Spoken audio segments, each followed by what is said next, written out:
tout à l'heure qu'il n'y avait pas de conflit d'intérêts. Normalement, quand on fait une communication scientifique, on parle tout de suite des laboratoires qui peuvent vous avoir payé pour parler. En ce qui me concerne, il n'y a pas de laboratoire qui m'ait payé pour parler. Je vais même aller plus loin.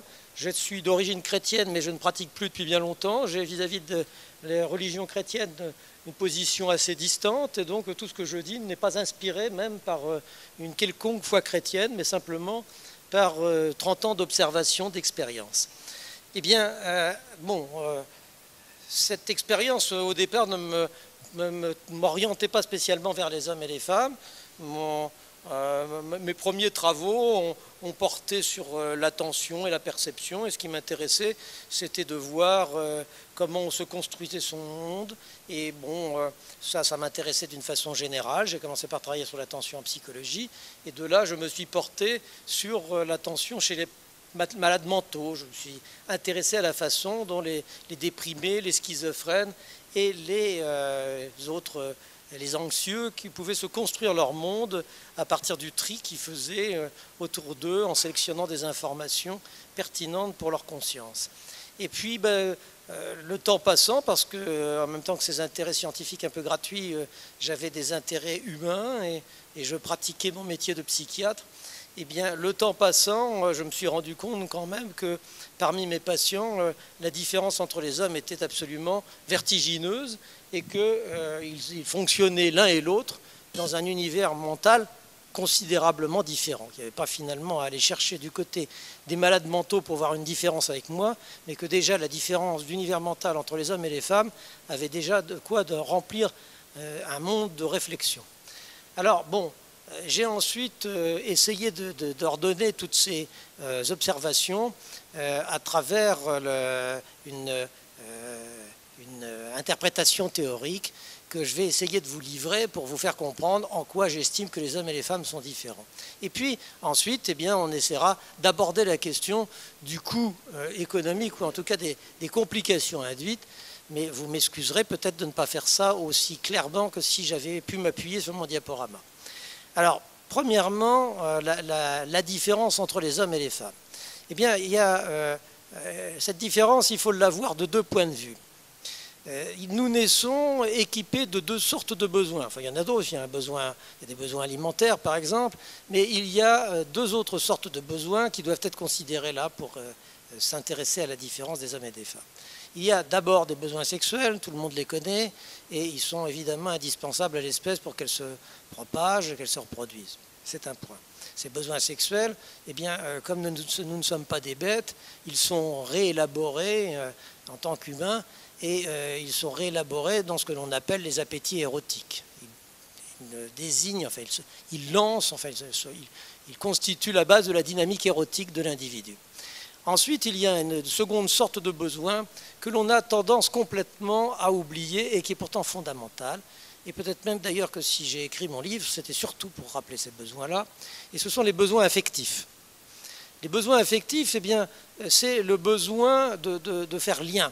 Et nous naissons également équipés d'un besoin de lien qui est tout aussi indispensable que le besoin sexuel. Et je dirais peut-être même plus indispensable, vital.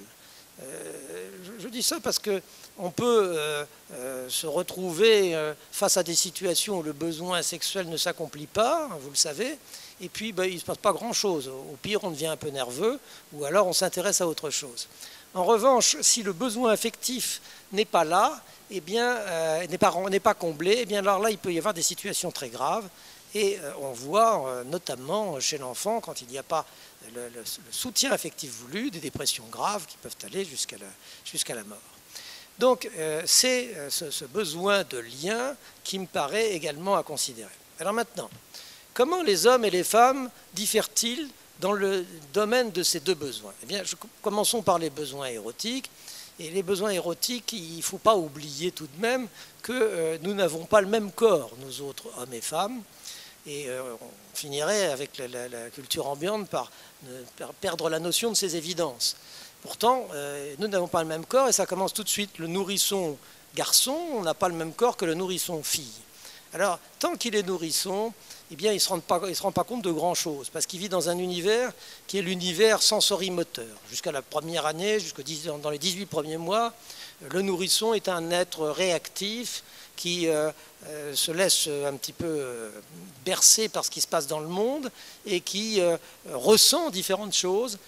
Il y a déjà, bien sûr, une amorce d'intentionnalité, mais il n'y a pas encore d'unité. C'est donc des ressentis sensorimoteurs qui, petit à petit, vont permettre à ce nourrisson de se différencier, de devenir un individu conscient. Alors, ces ressentis sensorimoteurs, eh bien, ils vont l'amener à s'exercer à des actes et à différencier son corps du milieu environnant, à différencier les objets et ce qu'il y a à connaître dans le monde extérieur, à différencier aussi celles qui s'occupent de lui de ceux qui ne s'occupent pas de lui, à construire donc un objet de tendresse, un objet affectif. Et puis également, ils vont l'amener à se caresser et à découvrir des sources de plaisir en lui. C'est construire en somme des sources érotiques. Bon. C'est encore une fois, dans cette première année, quelque chose qui est un peu chaotique, n'est-ce pas? Il y a une intention qui est déjà émergente, enfin qui est déjà présente. Un nourrisson, c'est déjà un être humain qui a déjà une capacité d'exprimer sa vie, d'exercer ses actions et de ne pas simplement subir passivement l'environnement, mais c'est encore quelque chose de très confus qui n'a pas encore conscience de lui-même. La conscience de lui-même, elle va venir un peu plus tard, elle va s'ébaucher à 9 mois quand il va se regarder dans le miroir et qu'il aura une perception unitaire de lui-même, et puis elle se complétera eh bien, quand il va acquérir les ébauches de langage et commencer à dire « je ». Et à ce moment-là, quand il dit « je », il a une conscience. Et cette conscience, qui nous est si familière que nous n'imaginons pas que nous pourrions ne pas en avoir, eh bien, elle ne nous est pas donc venue comme ça, elle est venue progressivement, après une lente différenciation par rapport au monde, et elle nous est venue en nous, si j'ose dire, enfermant dans le langage. La conscience, c'est quelque chose qui s'exprime verbalement et qui est animé par une intention, et qui est aussi quelque chose dans lequel nous sommes enfermés dans une vision unitaire de nous-mêmes. À partir du moment où nous disons « je », nous sommes une unité et nous plions notre monde, nous nous sommes construits un monde et nous plions le monde qui est autour de nous à une représentation personnelle, une représentation formulée sous forme verbale et qui est ensuite le support d'agissements divers de notre part. Mais à partir du moment où nous sommes conscients, eh bien, nous perdons aussi le contact avec des sensations directes. Nous gagnons en liberté d'action par rapport à l'environnement, mais nous ne sommes plus dans la sensation, nous sommes dans la représentation. Au moment donc où nous nous disons « je », eh bien, nous ne nous disons pas tout à fait le même « je » quand nous sommes petits garçons et petites filles. Quand nous sommes petits garçons, eh bien, le jeu est assorti d'une prise de conscience que nous disposons d'un instrument avec lequel nous pouvons nous faire plaisir. Avant, le plaisir était accidentel. À partir de là, il devient intentionnel. Alors, je vais parler là de choses qui peuvent être un peu choquantes pour un public qui n'est pas spécialement orienté vers la question de la sexualité. Néanmoins, il faut bien reconnaître que là, il y a, dans le cas du petit garçon, une possibilité de prendre en main son désir et sa chair qu'il n'y a pas chez la fille qui n'a pas ça. Elle, au moment où elle prend conscience de sa personne, eh bien, elle prend conscience qu'elle a un corps. Et c'est ce corps à elle qui va prendre la priorité sur le reste. Ce corps, elle en devine déjà les possibilités futures. Elle a une mère. Et ce corps, elle se le représente déjà comme quelque chose qui va recevoir. Et cette destination du corps comme habitacle, cette destination du corps dans lequel est enfoui un peu le désir qui est incorporé véritablement chez elle, est quelque chose qui est très distinct du plaisir qui s'ébauche là chez le petit garçon et qui est quelque chose de très localisé et qu'il peut prendre en main intentionnellement. Alors, ces différences-là sont fondamentales et fondatrices, et elles sont, à mon sens, parfaitement attestées par toutes les statistiques qui portent sur l'auto-érotisme. L'auto-érotisme, c'est une affaire masculine. Depuis la petite enfance jusqu'à des âges avancés, toutes les statistiques sont unanimes, c'est un problème masculin. L'auto-érotisme féminin est quelque chose de très très peu pratiqué. Bon, il y a maintenant une évolution. On dit bien effectivement que les hommes et les femmes sont identiques, donc il n'y a pas de raison qu'ils ne soient pas identiques, même sur ce plan-là. Et il y a des efforts de la part des femmes de rejoindre les scores masculins, mais ce ne sont pas des efforts qui ont une portée quelconque. C'est-à-dire, il y a de ce côté-là, les statistiques sont d'ailleurs très intéressantes, parce qu'on voit qu'il y a des pratiques féminines qui rejoignent les pratiques masculines en ce qui concerne l'auto-érotisme, mais c'est quelque chose de très occasionnel, et dès qu'il s'agit d'une pratique régulière, c'est uniquement masculin, les femmes ne sont pas adeptes.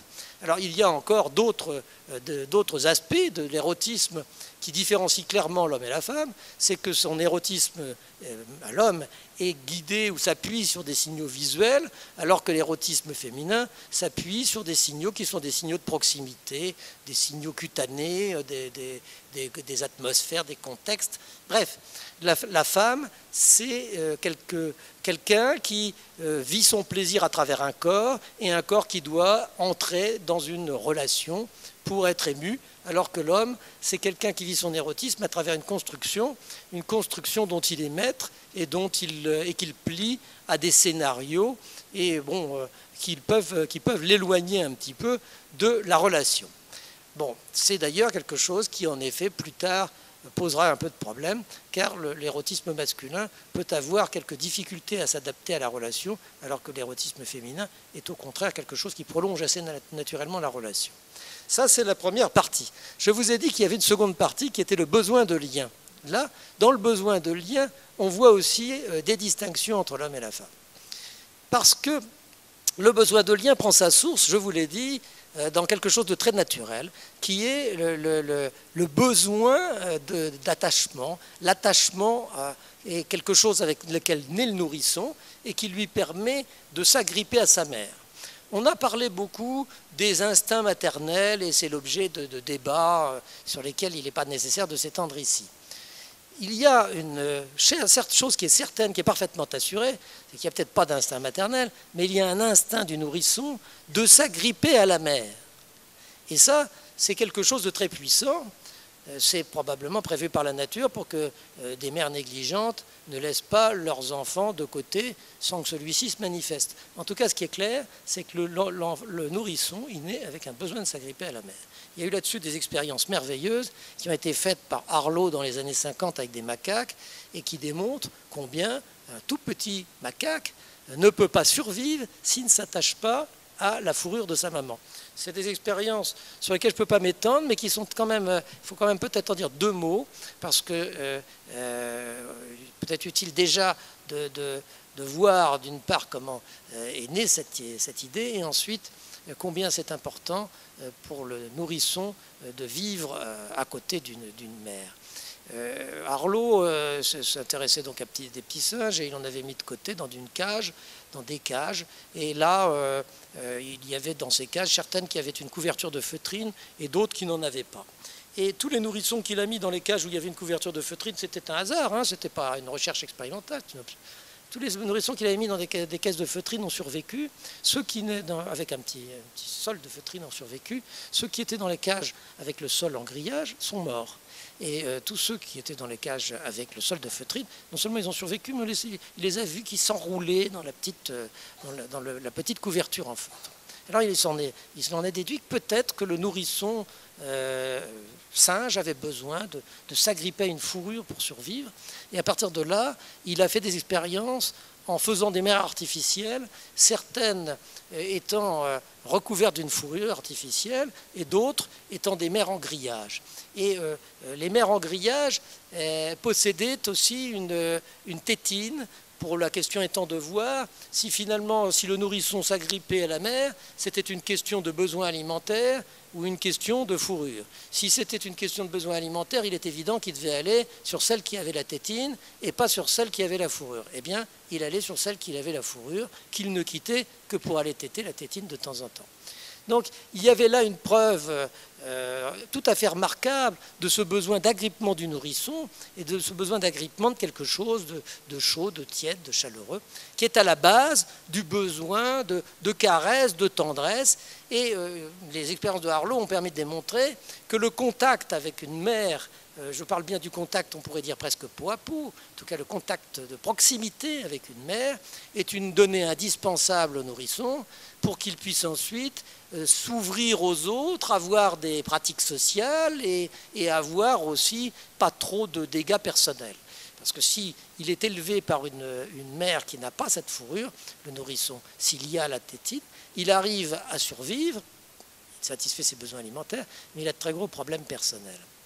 Il y a peut-être d'ailleurs quelque chose d'intéressant à dire, là encore pour prolonger ces expériences, je vais être très rapide. Il avait, Harlow, recueilli une guenon qui avait été élevée par une mère en grillage. Donc la mère en grillage, avec sa tétine, avait permis à la petite guenon de se développer à peu près normalement. Le problème, c'est qu'elle était quand même sérieusement atteinte, on pourrait dire névrosée dans notre langage de psychiatre, mais enfin, ça ne correspondrait pas à grand-chose. En tout cas, c'était une mère qui avait beaucoup de difficultés à avoir des rapports sociaux normaux, qui n'était pas capable de faire couple, et donc sa vie était très limitée. Bon.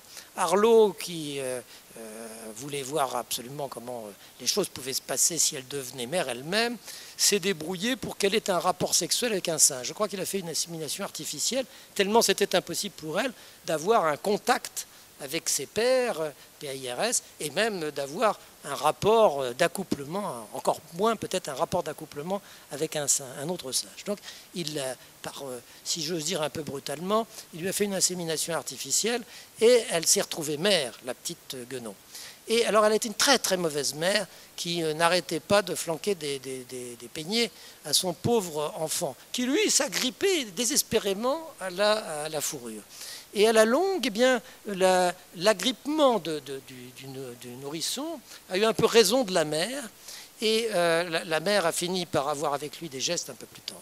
Et quand elle a eu après cette expérience de maternage, eh bien, elle a pu avoir des rapports normaux avec un autre singe, devenir mère et s'occuper de ses enfants à peu près normalement. Autrement dit, le maternage, l'enfant, l'agrippement, l'attachement avait un peu guéri la mère, et c'est un peu aussi une chose à se rappeler, c'est que c'est les enfants qui font les mères et pas simplement les mères qui font les enfants. Bon, là je ferme la parenthèse, je reviens à la question de l'agrippement et du besoin affectif qui caractérise le nourrisson. Alors ce besoin affectif donc soude l'enfant à la mère, et tout le problème d'ailleurs, eh bien ça va être pour l'évolution et l'autonomie de l'enfant que la séparation se fasse convenablement, parce qu'on ne peut pas vivre soudé à sa mère toute sa vie, il faut se séparer de sa mère.